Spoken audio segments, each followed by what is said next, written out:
Hello everyone and welcome to a new video. Today we are looking at some Am I the A-hole Reddit stories. Let's begin.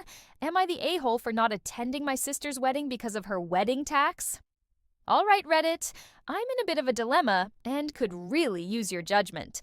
Well, my dear, judgment is what you shall get. We are here to help. So, here's the backstory. My younger sister is getting married in a couple of months, and while I'm super happy for her, there's been some drama over the whole wedding planning process. She and her fiancé decided to have a small wedding, which I totally understand, but they also decided to impose a wedding tax on family members attending. They have a list of wedding expenses, things like venue decor and catering, and they expect each family member to contribute extra to make it all happen. To top it off, her fiancé's family is also chipping in, making the whole thing feel less like a celebration and more like a business deal. When my sister brought this up, I couldn't help but voice my concern. I told her it felt unfair to ask family to cover the costs on top of giving a gift. I suggested maybe doing a more budget-friendly wedding so that everyone could enjoy it, but she brushed aside my suggestions. We had a huge argument about it, and it turned into a shouting match. I told her that weddings should be about love, not financial burdens. In the weeks that followed, she refused to speak to me and even blocked my number for a while. I felt really hurt, but then I received an invitation to the wedding, complete with a note saying that if I wasn't chipped in, I shouldn't bother coming. I've been debating whether to go or not. On one hand, I want to support my sister, but on the other hand, I feel like it's really messed up to so blatantly ask for cash from family.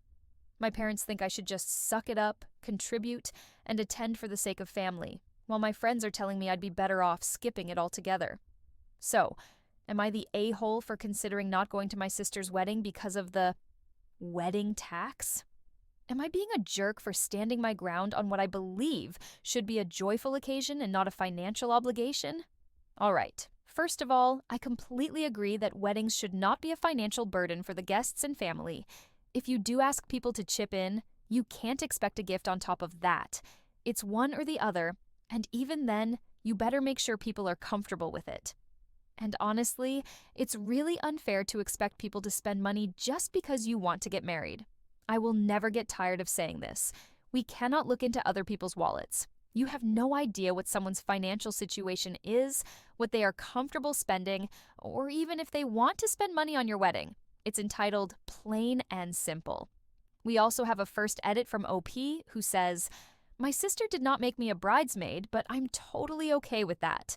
But she's having her wedding in a really expensive hotel, and even though she's asking everyone for money, she is not paying for anyone's hotel room, and I'm expected to pay around $250 to $1,000 just to attend. So she expects everyone to chip in even for the expenses that are completely for herself, such as the hotel room. At least the venue and food will be enjoyed by everyone." I'd be honestly curious to know if anybody attended and what their final cost for attendance was. This sounds insane. Luckily, the story does not end here, as OP provided a brand new update for us. Hey Reddit, I'm back with an update on the whole wedding drama from my previous post about my sister's wedding tax. Buckle up, because things have escalated, and it's a roller coaster ride of emotions, sibling rivalry, and unexpected twists. So, after much deliberation, I decided to stand my ground and not attend my sister's wedding. I sent her a heartfelt message explaining my reasons, reiterating that I love her, but can't support what feels like exploitation of family when joining in a celebration. I thought that might lead to some sort of resolution, or at least a civil conversation. From what we heard about her sister, hopes for a civil conversation were very optimistic. Anyway, let's go on. But boy, was I wrong. The day of the wedding rolled around, and out of nowhere, I received a text from my mom freaking out because my sister's wedding had fallen into chaos. Apparently, guests who paid the fee were fighting about seating arrangements, and some of the vendors canceled last minute, putting everything in disarray. My mom was in a tizzy, insisting that it was all my fault for not supporting the family during this important event. I took a step back. That wasn't guilt-tripping enough for my vibe, but then I received a call from our aunt, who was furious. She blamed me for my sister's wedding day being ruined, which I found ridiculous considering I wasn't even there. My aunt accused me of causing a divide within the family over money and tarnishing the spirit of the occasion. If only she'd seen the way my sister chose to treat her family like ATMs. As things continued to spiral, I heard through the grapevine that the wedding day somehow went even more volatile. Guests who had fronted the cash got into arguments over the wedding tax and felt cheated when the food didn't match the expensive price tag. And right after dinner, a huge fight broke out. One of her friends was tossed out for making a scene about the money they had to contribute, and it quickly escalated to shouting, with both the bride and groom caught in the crossfire. But it gets crazier. My sister's new mother-in-law decided to throw her own fit, demanding a refund because she felt cheated on the wedding package. My sister was left sobbing in the corner, clearly feeling overwhelmed, and the whole scene turned into a reality show level of drama. Her fiancé was left apologizing while the bridal party tried to salvage what little grace remained. Eventually, I got another message from my sister, conveyed through my mom. It was a half-hearted apology along the lines of, "I'm sorry it turned out this way, but you still owe me." Nothing about clarity on expenses or acknowledging how bizarre the whole situation was. I find it horrible that her family is holding her accountable for this. Honestly, it feels like they were just looking for someone to blame. But also, can we all agree that it's crazy that the parents agreed on this? Normally, if someone chips in for a wedding, it's the parents and nobody else, or maybe a grandparent if they have a very good connection and financial means. But generally, the only ones who do, not that they are expected to, are parents. And to end this story on a high note, OP posted one final update saying, her fiancé is filing for a divorce. This is a fitting ending, I'd say. The entitlement people? Okay, let's move on to the next story. Am I the a-hole for giving my wedding guests a dress code?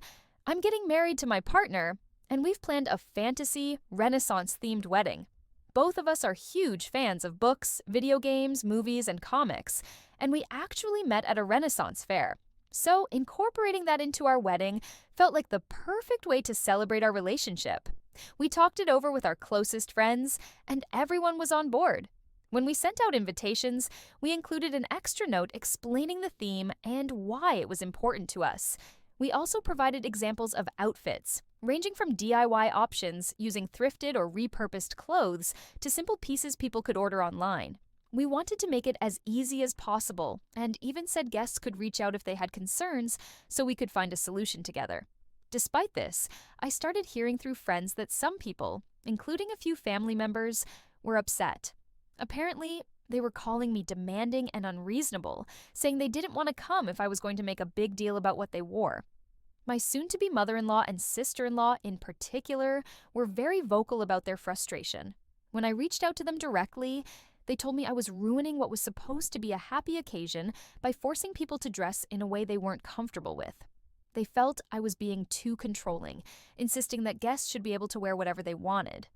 My partner told me to ignore them, but with so many people whispering about it, I'm starting to have second thoughts. I truly didn't think it was an unreasonable request, especially since we made sure to include very accessible options. It's not like we're asking guests to spend a fortune on costumes. Okay, we also have a couple of updates from OP.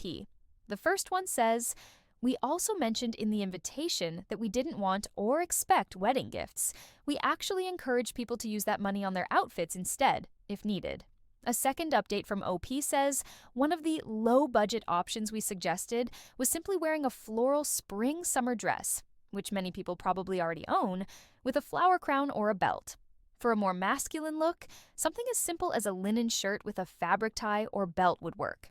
The idea was just to avoid typical formal wear like cocktail dresses or business suits, so the overall vibe would be cohesive. It's not meant to be rigid or strict. Also, apart from my mother-in-law and sister-in-law, none of our closest family and friends have complained. In fact, several have told us they're really excited about it. The resistance seems to be coming mostly from extended family members and acquaintances, and none of them have actually reached out to me directly. I'm only hearing about it through others.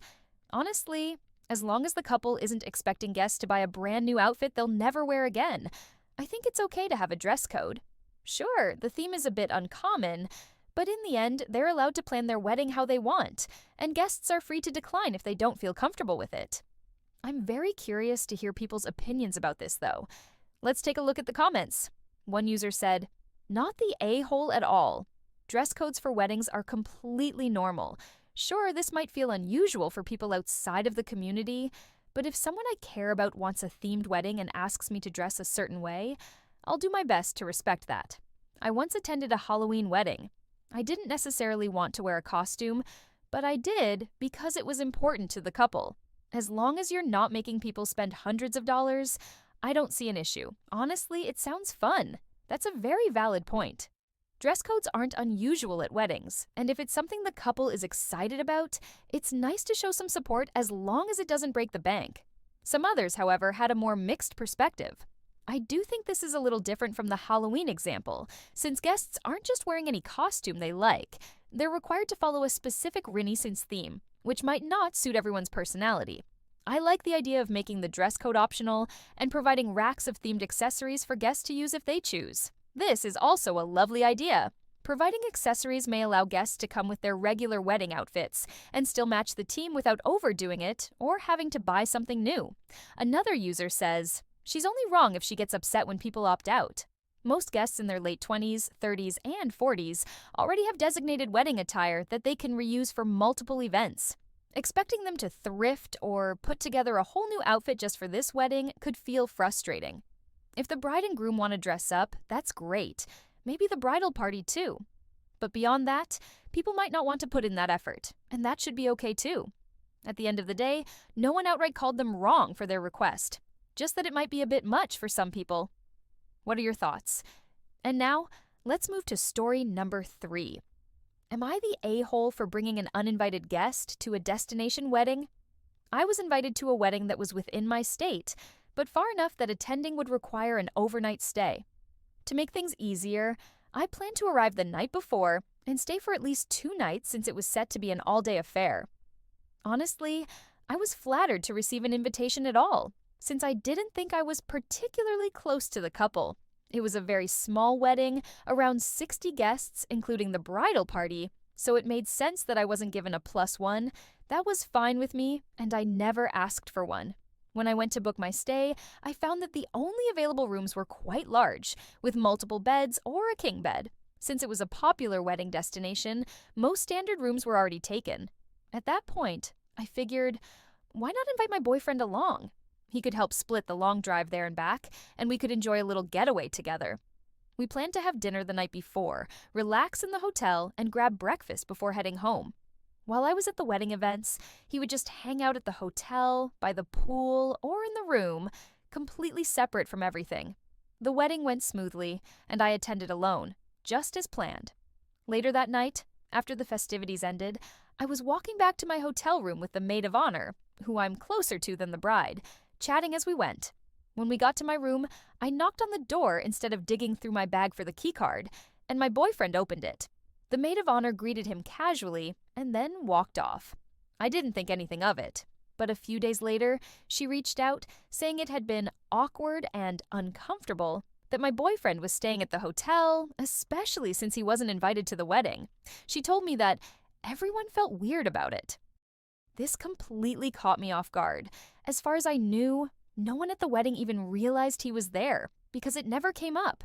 It wasn't a secret, it just wasn't relevant. He hadn't expected to attend the wedding and had no problem with that. It's not like he was the only person left out. Plenty of other guests also attended solo. I never once tried to bring him along, sneak him in, or make a fuss about his absence. He was just there, existing in the same hotel. I have no idea if the maid of honor told the bride or if the bride actually cares.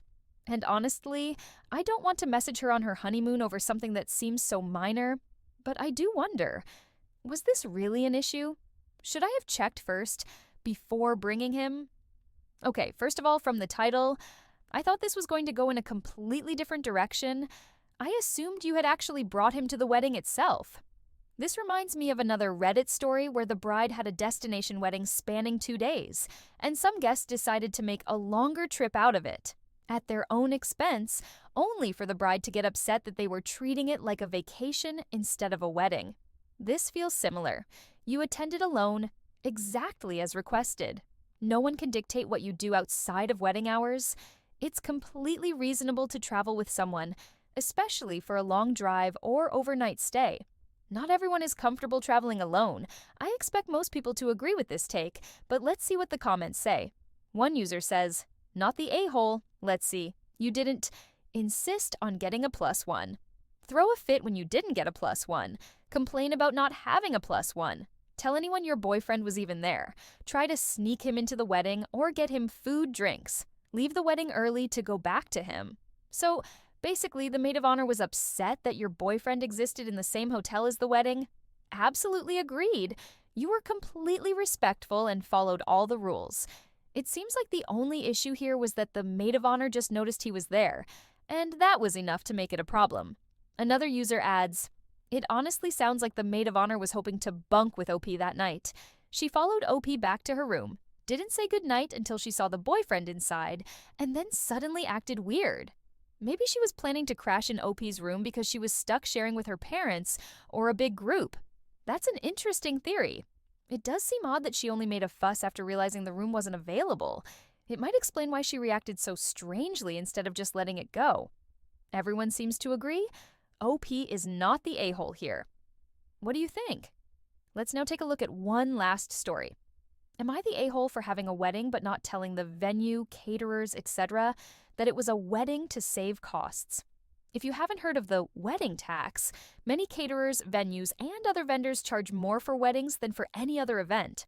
I saw a report where venues charged over $1,000 more if the event was labeled a wedding instead of an anniversary or another large gathering. That didn't make sense to me because the costs for the venue shouldn't be any different. So, I decided to test it out. My friends called a venue asking for quotes for different types of events. Sure enough, when they mentioned a wedding, the price jumped by $1,700. So, we simply booked it under another event instead of a wedding. We did the same thing with caterers and decorators. The caterers and decorators didn't seem to care when they later realized it was a wedding, but the venue was furious. Even though we had paid for everything in full, they sent us an additional invoice for $2,000, claiming we owed them more because it was a wedding. I refused to pay and ignored their calls and emails. After multiple calls in one day, I finally snapped and told them in no uncertain terms to stop contacting me because we had already paid for what we agreed upon.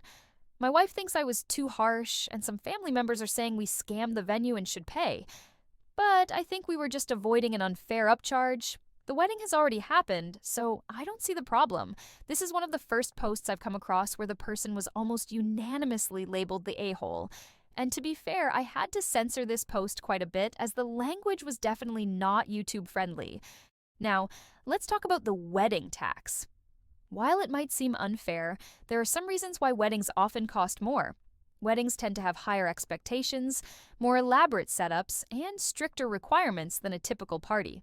Vendors may need additional staff, extra cleanup, and even higher insurance coverage due to the nature of the event. Whether or not you think the price increase is justified is up to you. What's not up to you is deciding a venue's price for them. You can either accept it or decline their services, but you don't get to book under false pretenses. Also, as angry as you may have been, your language and attitude in this situation were just not okay. So yeah, I'd say you are the a-hole here. I don't get to decide by myself, though. Let's take a look at some of the comments. You are the a-hole. The person on the receiving end of your angry phone call likely had nothing to do with the surcharge. There are honest ways to negotiate pricing. Some people compare event quotes and then ask venues why their wedding rate is higher and if they can adjust it. This gives them a chance to explain their costs, and you can decide if the extra services are worth it. But going into a contract dishonestly, that's fraud. If you don't fix this, they might take legal action. Agreed. Even if you think the pricing is unfair, misrepresenting your event to avoid a charge you knew they would have applied is not the way to handle it. And depending on the contract you signed, it may bring you some legal troubles as well. Another user, however, disagrees. Not the a-hole. As a bride-to-be, I discovered this with flowers of all things. If I just want a pretty bouquet, it's one price. If I say it's for a wedding, suddenly it's 3 times more expensive. OP didn't get any of the extra wedding services, so why should they pay extra just because his wife wore a white dress? He found a loophole and got away with it. That's not theft. Another commenter had a very good response for this. There's a difference between goods and services. Flowers are a product, and whether they're for a wedding or a funeral, they're the same. But venues provide a service, and weddings require more resources than a regular party. Weddings require significantly more cleanup. People get drunk, throw flower petals, and leave behind more decorations. The venue's insurance for weddings is often higher, and that cost gets passed to clients. Some insurance policies even require added security staff for weddings due to the higher likelihood of fights, excessive drinking, or property damage. OP received all the benefits of a wedding venue without paying for the additional costs that come with hosting one. Either way, this is clearly a hot topic. What do you think? Is OP the a-hole, and is the wedding tax justified? That's it for today. Thank you so much for joining me, and see you in the next video.